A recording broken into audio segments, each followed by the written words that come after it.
Hello, we're back. For some reason, the video uh, ended. Is everything clear now? Is the audio and the video visible? If somebody can comment and tell me if everything is going well.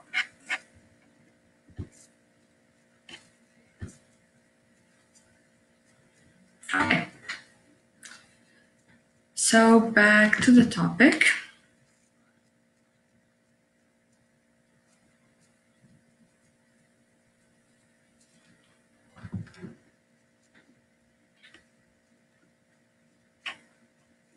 Okay, so women in Yemen.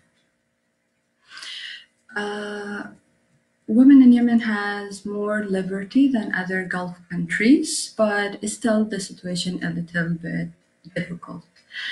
Some of the projects that we did was to empower women to go more to the workforces, to establish their identity within the society as a participating force. As well, one of the biggest problems was the civil rights in Yemen because women considered as minors, so they require approvals of a guardian all the time. So we tried to work on that and help women to push through the parliament and everything to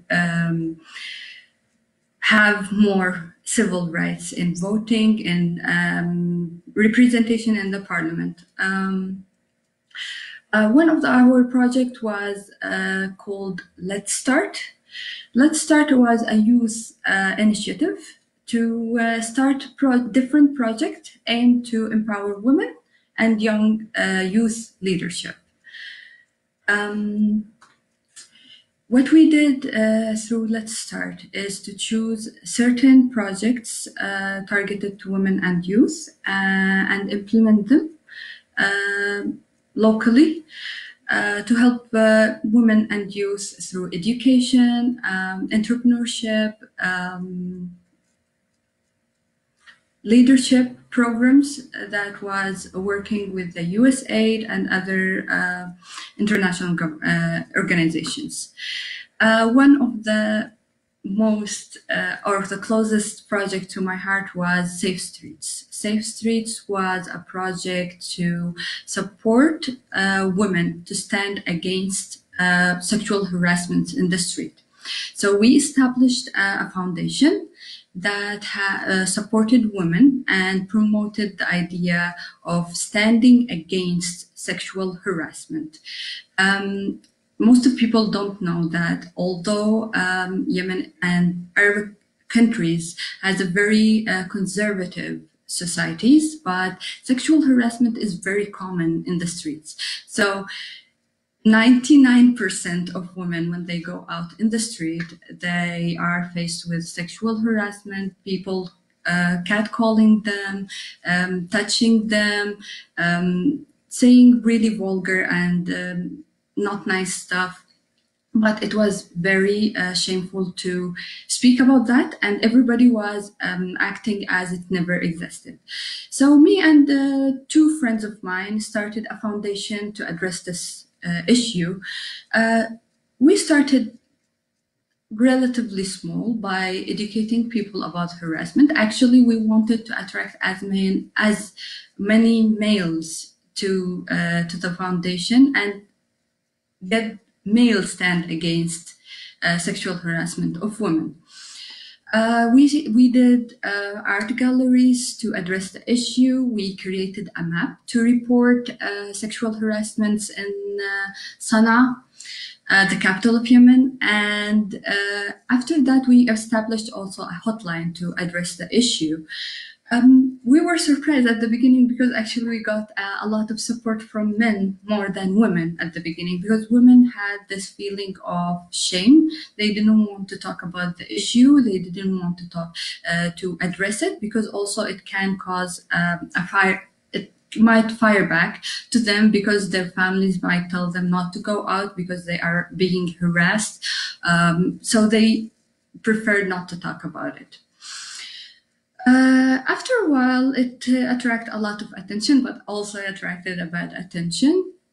People started to say it's not a good project because it says that also although we are living in a conservative society and this is not happening, you are trying to promote bad stuff about Yemen. But after a while, people started to understand it's a real issue and started to report it, and we faced a lot of we received a lot of notice on the map and the hotline.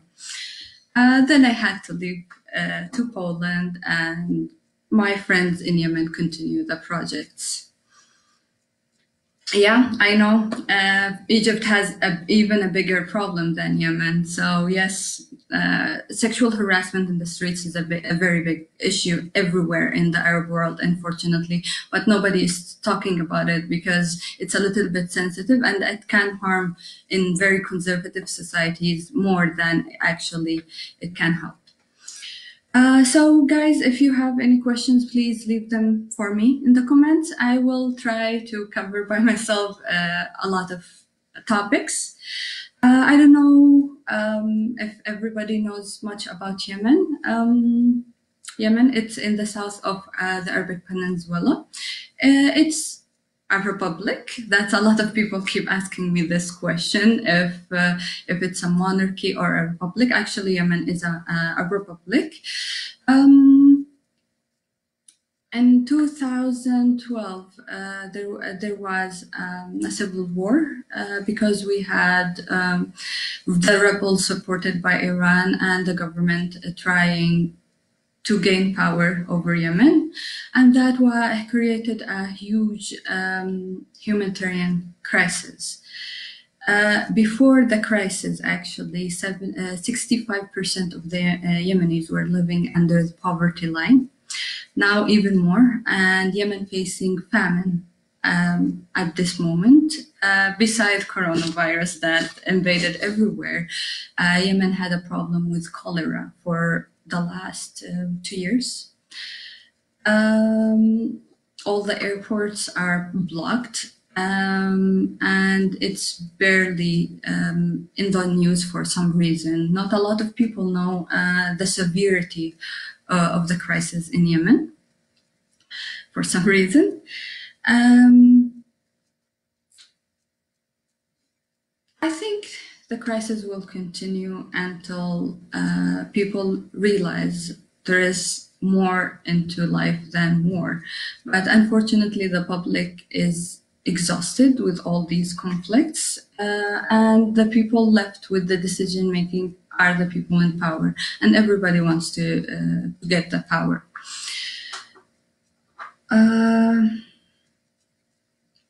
The geopolitics of Yemen make it very sensitive area. So since it's controlled the Bab al-Mandab in the south of the Arabic Peninsula, a lot of influence and a lot of politics go through Yemen. As well, we have a different influence from different areas, which make Yemen a very interesting area. As well, the history of Yemen is a little bit complicated because Yemen, as an ancient civilization, had 5 kingdoms. And these 5 kingdoms had their own identity through history. And then when Yemen united as a one country, still these differences played a part. Anybody visited Yemen can confirm that, because when you go to certain regions or certain areas, they have completely different, not only way of thinking and culture, they have different food, they have different music, they have different folklore. So this impacted the politics of the country. There is, through history, there was a division between different regions in Yemen, and there is a little bit of difference that political powers used it to control the country. And that actually what feeds the war that's going on now. I don't know if anybody has questions, please shoot. I will try to answer them. It's better than just talking myself.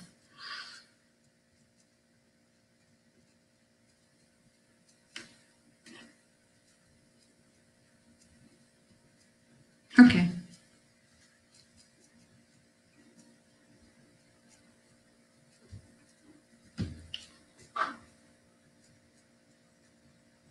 Of course, everybody speaks Arabic.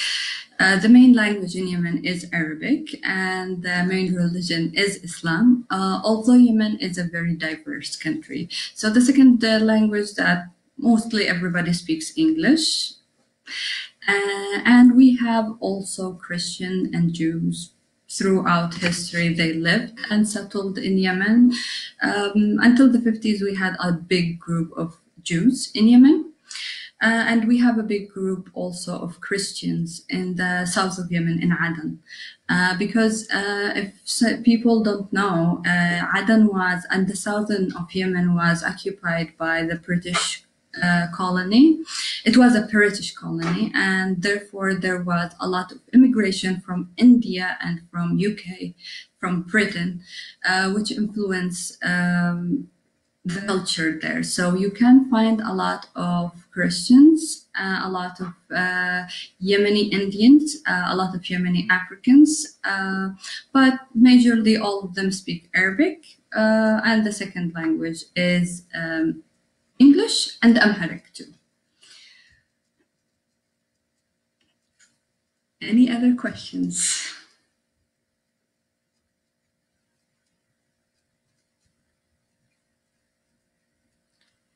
Related to women in Yemen.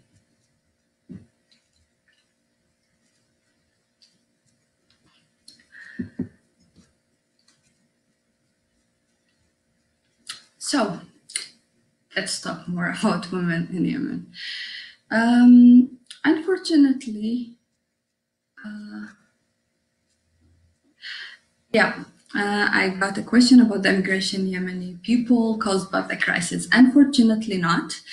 For some reason, Yemenis don't like to travel or resettle or immigrate unless to close Arabic countries, like closer, because of the heritage of the country, because how people are connected with their families and so forth.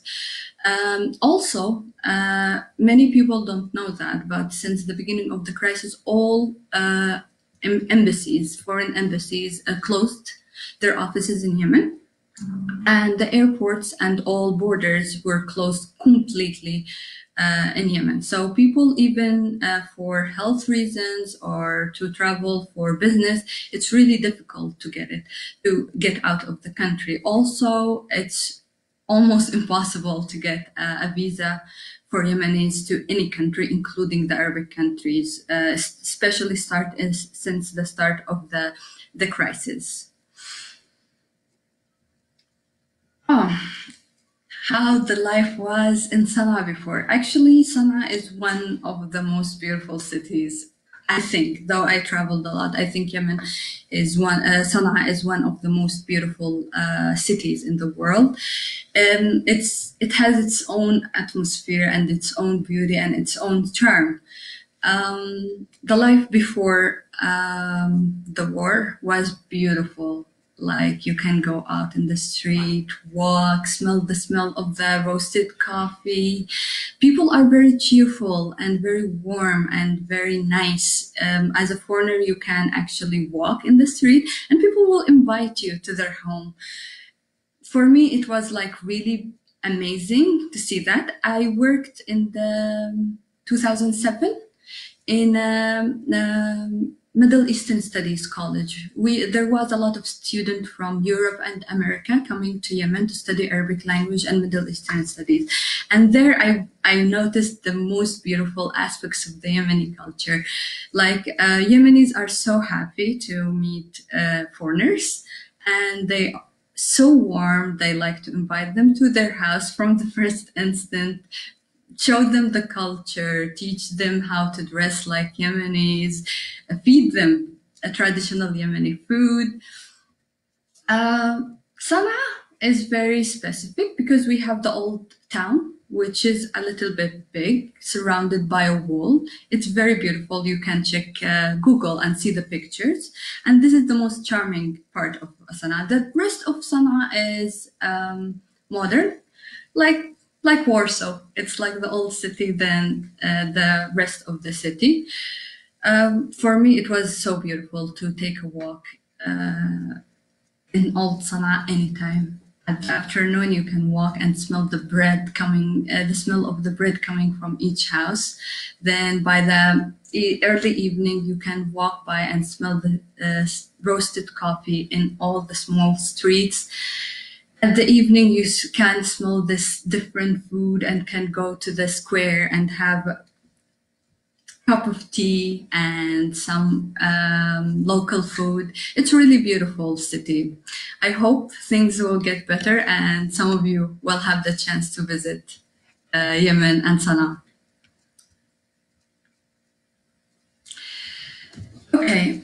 The aspect of education of women and girls in Yemen is a bit complicated because in the bigger cities, actually, women are very well educated.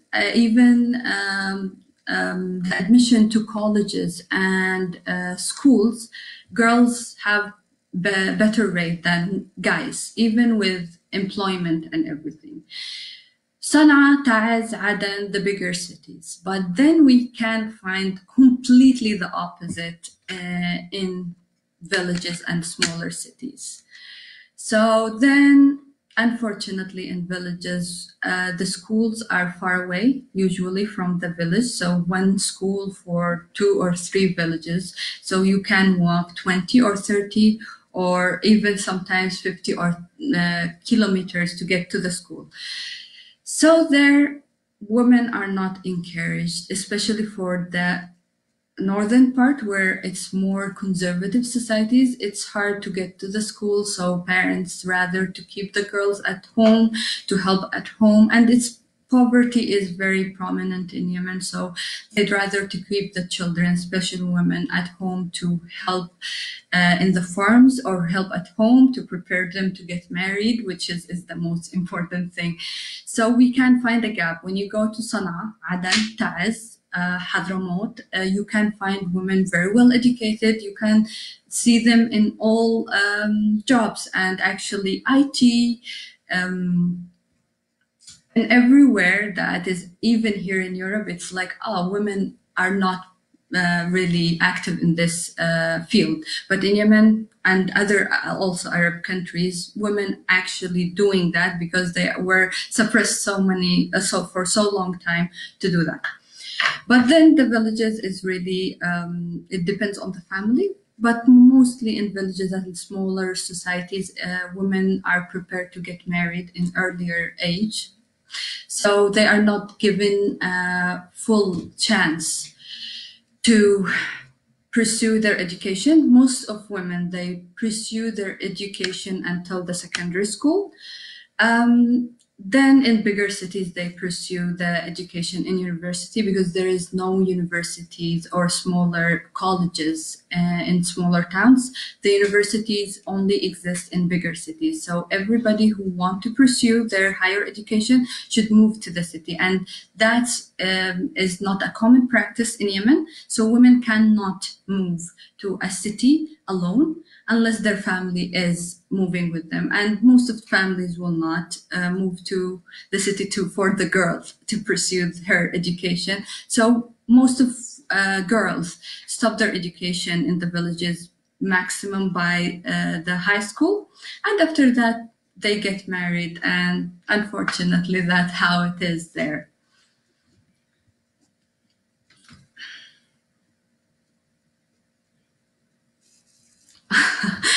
Women in families, and if there is a difference between Yemeni and Polish cultures. Actually, there is a huge difference, but there is a lot of common areas. Actually, not a lot of people know that the woman in the family is very respected, especially mom.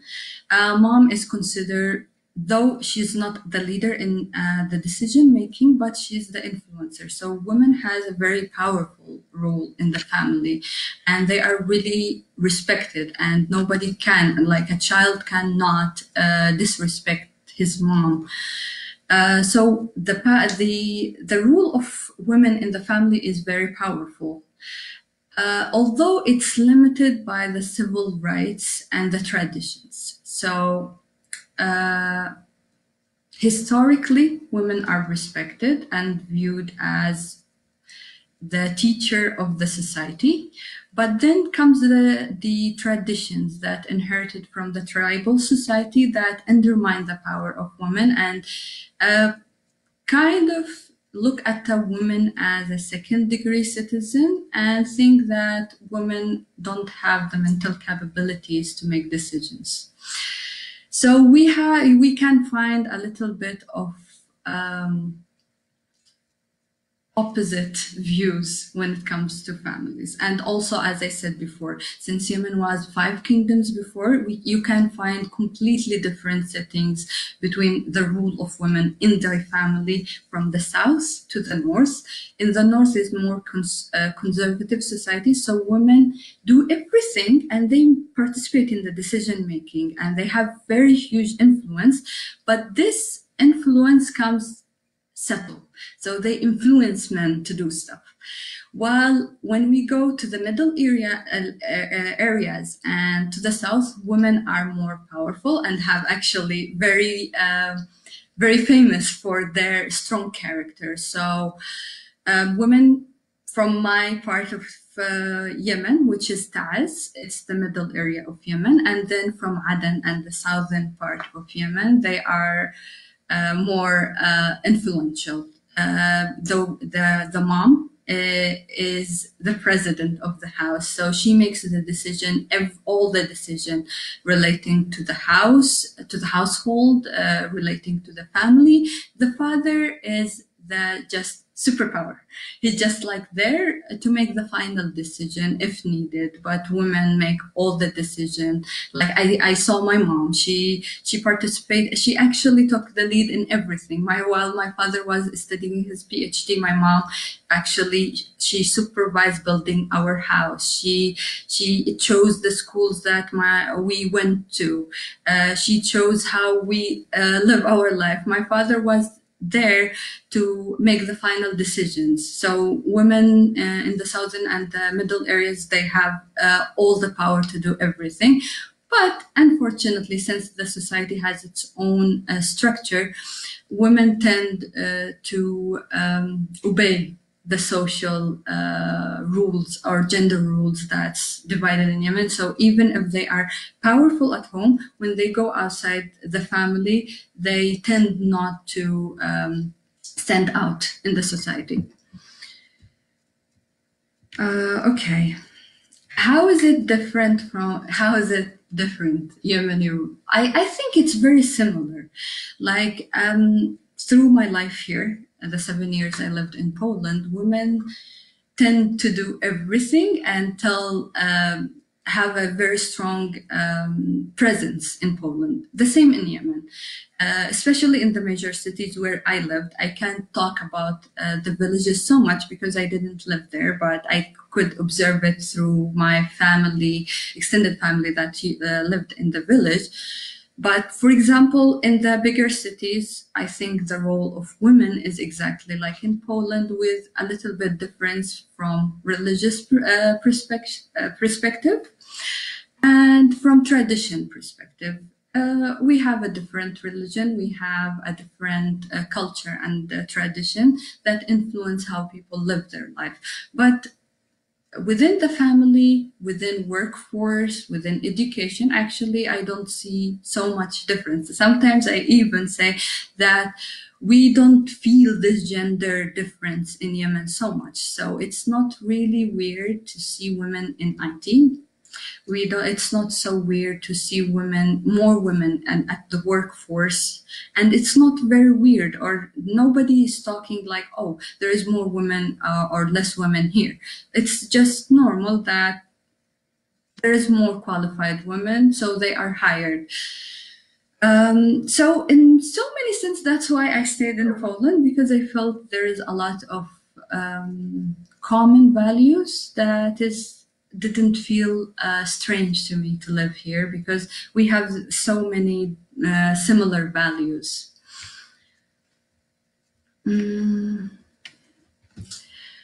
Okay, what about role of women in culture and if there is famous female artists? Actually, yes.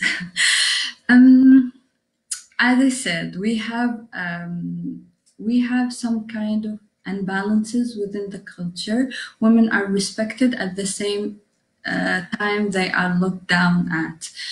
So women are everywhere. They are doctors, they are artists, they are IT, they are scientists, they are teachers. Women are everywhere there. Um, they they participate in the culture as men.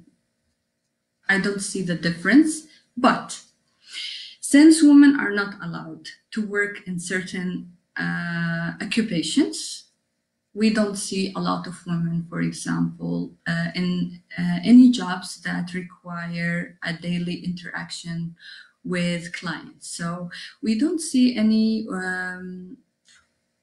artists in the sense of, except for painting, not a lot of sculpture, not a lot of female artists that perform on stage, because also due to the caste system we have in Yemen, which I will elaborate in later, women are not allowed to sing, especially for the girls who come or for the women who come from tribal system. So we have a caste system in Yemen, which is divide the people relating to their family. So we have the first class is the people who related to Prophet Muhammad.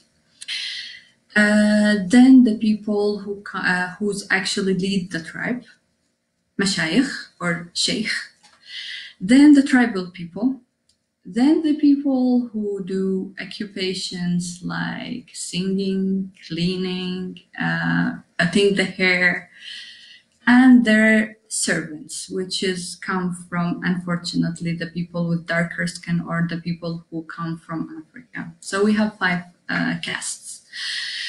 And that influence your life choices, unfortunately. So people from the first 3 or 4 castes are not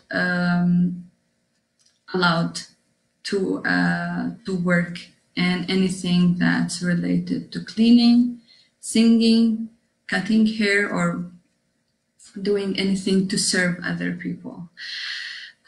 So we can find painters, we can find recently we can find singers, but even before it was like a little bit frowned upon. We can find designers as like fashion designers, but not beyond that. So for example, jewelry designing, it was an occupation that reserved for men. So it depends on which part of the art and how we define it. If it's as a service to serve a person, then women are not allowed to do that. But if it's something she can do at home and then do an exhibition, then it's allowed to do that. Of course, there is so many writers, Yemeni writers, but still, the majority goes to men since they had better chances for education and better chances to be accepted by the society as famous or figures. All right, any further questions?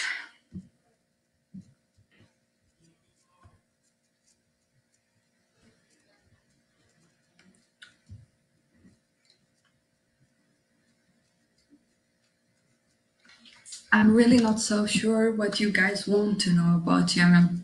Since I come from there and I know everything, I'm not really sure what could be interesting for you. So please shoot as many questions as you feel like.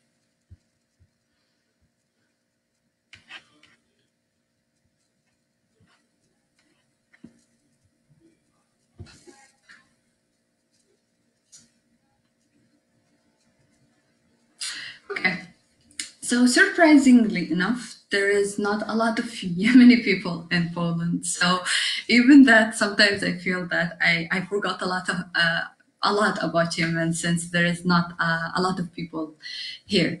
As per the last count by our embassy, I think there is over 600 Yemenis in Poland. It seems it's not, yeah, Poland is not a big destination for Yemenis. So actually, I really miss and forgot a lot about a lot of things about Yemen.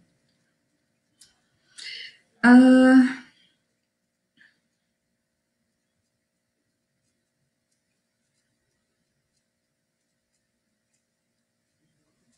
okay. Beside, okay, let's talk about Islam a little bit.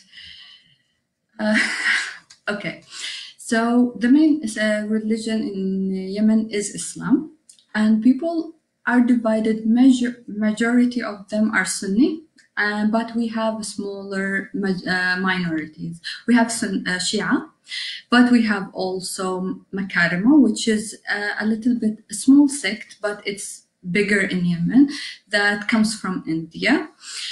Um, Unfortunately, due to the historic events between Iran, Saudi Arabia, and Sunni and Shia, we find a big gap between Sunni and Shia, and that created part of the crisis that we have now.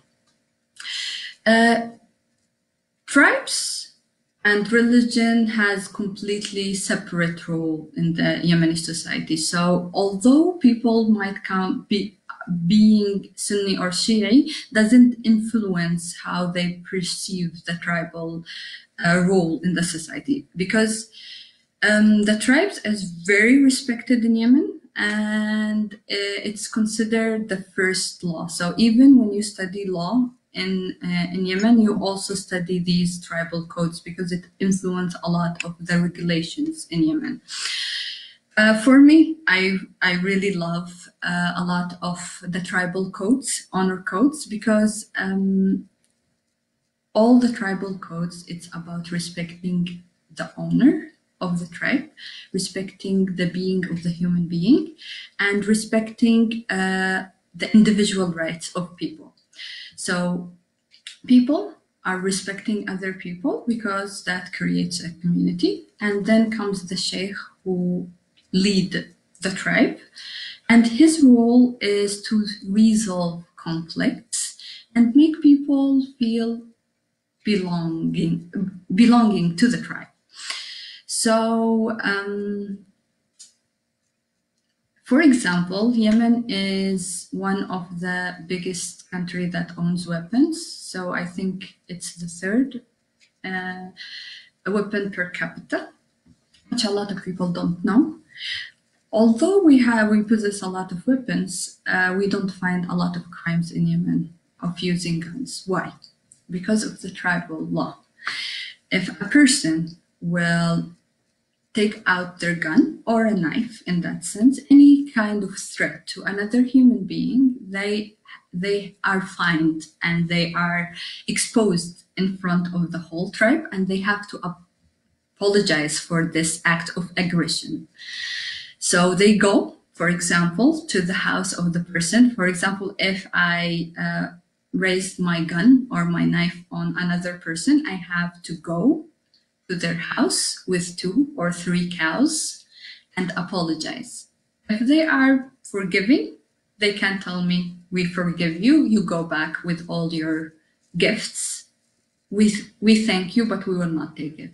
If they want to teach me a lesson, they will actually take the cows, slaughter them, and feed the tribe for it. That make people really think about using violence, for example. Also in tribes, you are not allowed to do anything that is considered unhonorable. So you can't gossip about people. You can't actually say bad things or say something that touch the reputation of other people, and you can be punished and expelled from the tribe for doing that.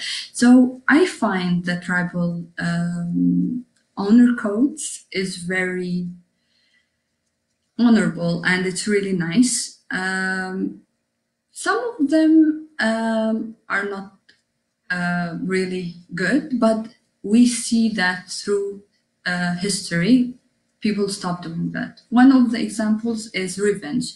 For example, if a person killed one person from another family, usually or long time ago, the other family will seek revenge and go and kill another person from the aggressor family. But recently, this stopped because people realized it's not a good practice, and only we are left with good practices that comes from the tribe, where everybody respects the individual rights, but also they respect the community, which is the tribe. What I miss the most about Yemen? That's a hard question. I think the most I really miss is food. I love food, but also Yemeni food is very, very good. If you have the chance to try Yemeni food, you would understand what I'm talking about. Since Yemen is in a very unique geographic location, we have a lot of influences. So the food in the south is completely different because it's influenced by India. So we find a lot of spices from India, and the style of cooking is closer to India. But in the north, for example, it's a very rough mountains and deserts. So the food there is very unique, and they use a lot of goat meat. Then in the east, it's completely different methods of cooking and their own spices and their own way of cooking. So Yemen is also the west, sorry. It's influenced by Africa. So you find the food is a little bit more spicy and a little bit less vegetables. So Yemeni food, I can't even start with that. It's really a huge cuisine. It's really delicious, and you can't find anything there. Because even if you have a specific taste, you will find it within the Yemeni cuisine, because it's very wild cuisine, let's say, or there is a lot of varieties within the Yemeni cuisine.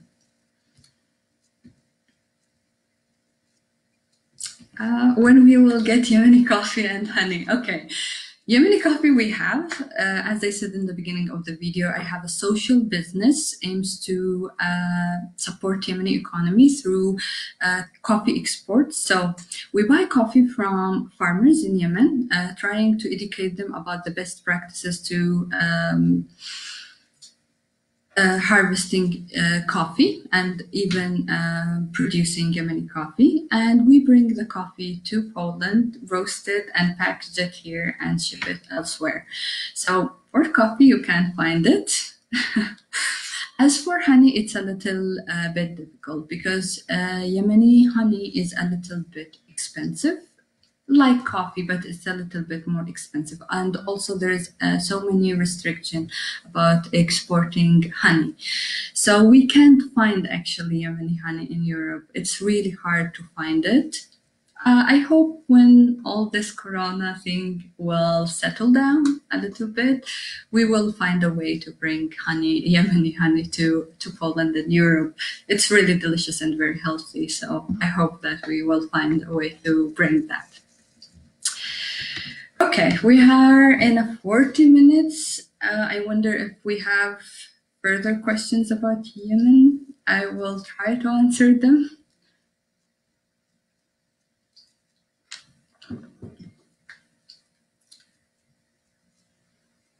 Excuse me, guys. I'm really not good at talking by myself, so please feel free to ask me questions and I will answer.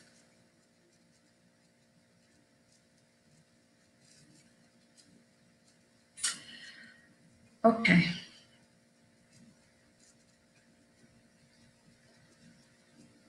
Okay. Differences in languages. Is there any difficulty with that? Actually, a lot of difficulty.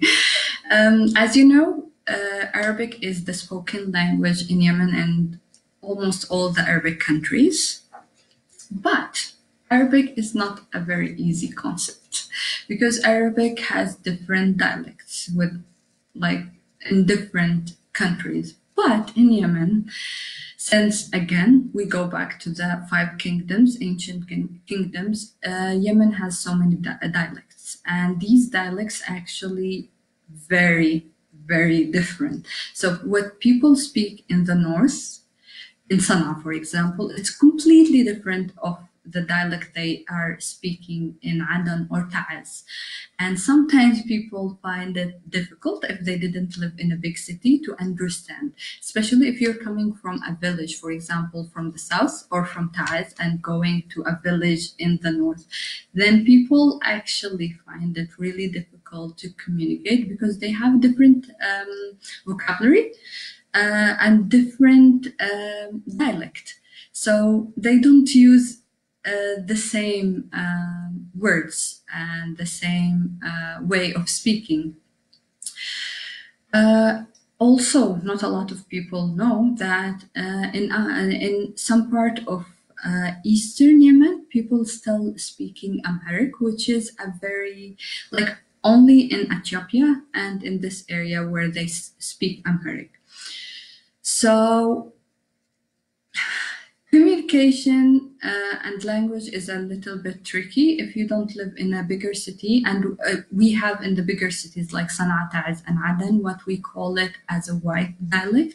It's a mixture of all the dialects, so people understand each other. But if people lived, for example, in a small village in the south, they can't communicate clearly. It's still the same language, so they do understand each other, but they don't comprehend everything from the other person. So it's a little bit trickier.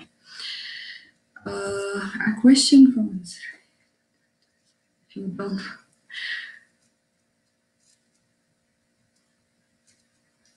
Okay, about the famine in Yemen, I will gladly answer it because actually it's one of the biggest problems we face in Yemen now.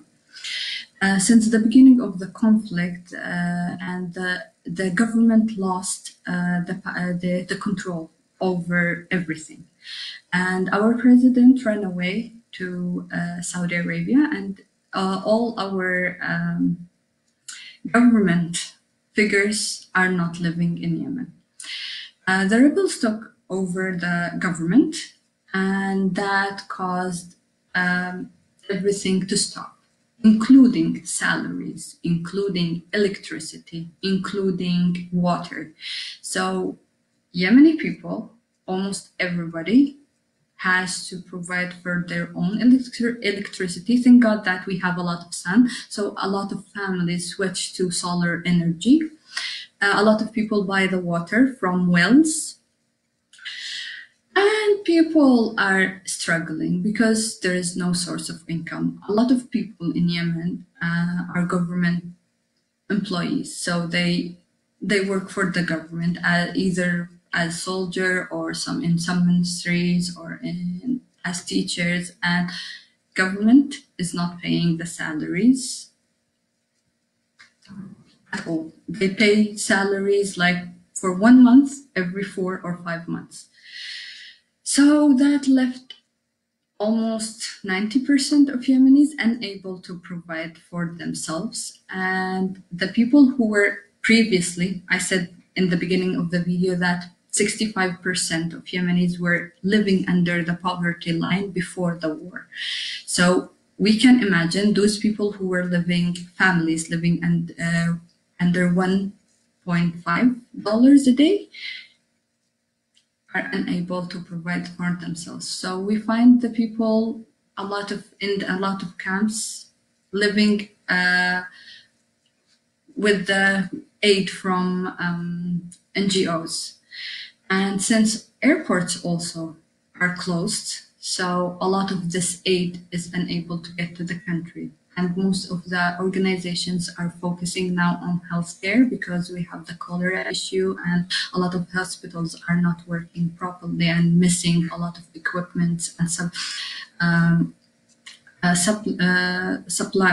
supplements. So we find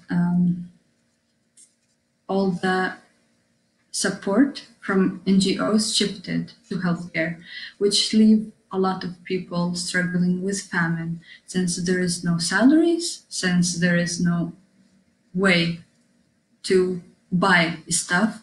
A lot of people are left for hunger. And unfortunately, this is a big problem. But no media coverage for some reason, not a lot of outlets speaking of this problem. And for a period of time, people talk about it, but still, the situation is still the same and even getting worse because the economy is collapsing more and more. People are struggling more and more. Even people who had savings from before, their savings are finished. The only source of income now families have are the people who's living abroad, so they are sending money to their families inside. Except for that, there is no other sources of income. That's why I came up with the idea of the coffee, and I hope a lot of people do the same. Try to export a lot of products from Yemen to outside. Try to let the economy recover. But with what we have now as the war and all these conflicts and all these restrictions on exporting, importing, I don't see it happening soon. So this needs a peace talk where everybody sits on the table and try to find a solution for this crisis, and actually support from the international community to help Yemen through helping people to export as much as things as they can, because we actually have in Yemen a lot of products, not only coffee. We have honey, we have almond, which we are very famous. It's very famous products that come from Yemen. So aid will relieve the suffering for now, but it's not a solution because it's not something that we can do forever. We have to let people work. We have to let life go back to normal so people can go back to their life and work and produce something and earn money. Little folk story from Yemen culture or sound of legend from long time ago, you can tell. Okay. Folk story. I think the most famous story about Yemen is the Queen of Sheba, Balqis. We are so proud of that, and we take any opportunity to say that Yemen is the land of the Queen of Sheba, and it was the first democracy in the ancient world. A lot of people don't know that Yemen was the home of one of the oldest civilization. The Kingdom of Sheba was very old civilization, and it was a democratic kingdom where the queen, like the leader of the country, was a queen who actually unified Yemen as we know it now. So she gathered all the tribes that were living in Yemen, and actually some people claim also Ethiopia, and gathered them under her leadership. And she was very democratic and very strong lady, and that's why we keep saying that Yemeni women have a really strong character coming from the ancestry of Queen Balqis. Okay, what about the situation with the education, especially with very young children? Unfortunately, due to the situation in Yemen, a lot of children are unable to go to schools because for the last period of time, there was airstrikes, even for the populated areas, and a lot of families decided not to send their kids to the schools because it was too dangerous. So So we find a lot of kids not going to school and staying at home. It got better during the last year, but still a lot of kids are not able to go to schools, either because their parents are scared that something might happen to them, or because they can't simply afford it. Because although the education in Yemen is free, but there is books need to be bought, uniform need to be bought, food which is not supported by the government for kids. So, and a lot of those kids are on the street trying to find a source of income by selling, for example, tissue papers or food, street food, or something to support their families. So unfortunately, the education of kids is very poor nowadays, and not a lot of kids are in school where they should be. And unfortunately, because everybody is struggling, this is not the highest priority. Everybody trying to survive and find a source for survival. So education is not a high priority for everybody. Maybe for the people who are able to survive, which is, I don't believe they are more than 15% of the whole population. The rest, unfortunately, kids are unable to go to school. How we can help with that? Actually, there is not a real long-term solution for this crisis except resolving the conflict. Because no matter how many aid we will send to Yemen, no matter how many schools we try to build, no matter how many teachers we try to educate, whenever there is a conflict, people are scared and trying to survive. And everybody, if they are not able to feed their families, they will try to find a way to feed their families. So our role is just to push for a political solution for the situation. I don't see any other solution except finding a compromise, a peace talk, and push from powerful governments for the Yemeni government to talk with the rebels and find a solution for the crisis.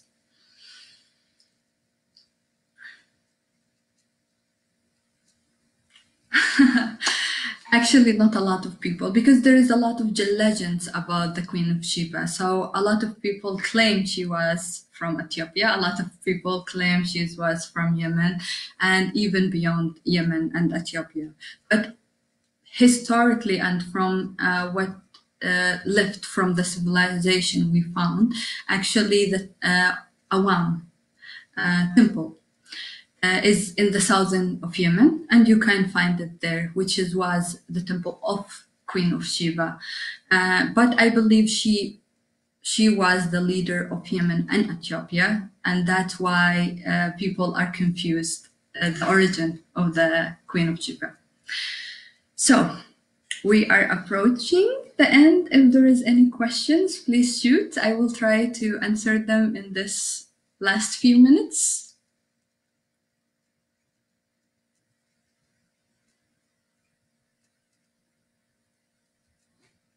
I will take a sip of tea.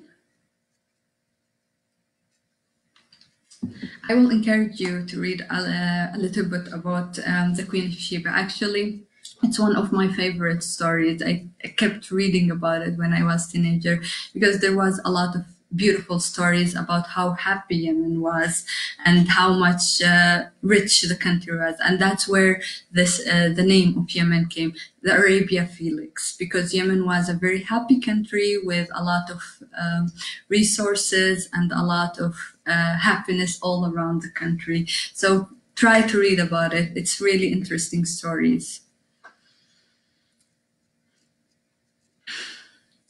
Okay. So thank you so much, guys. It was really a pleasure talking to you. Please feel free to reach me out if you want to know anything in particular about Yemen.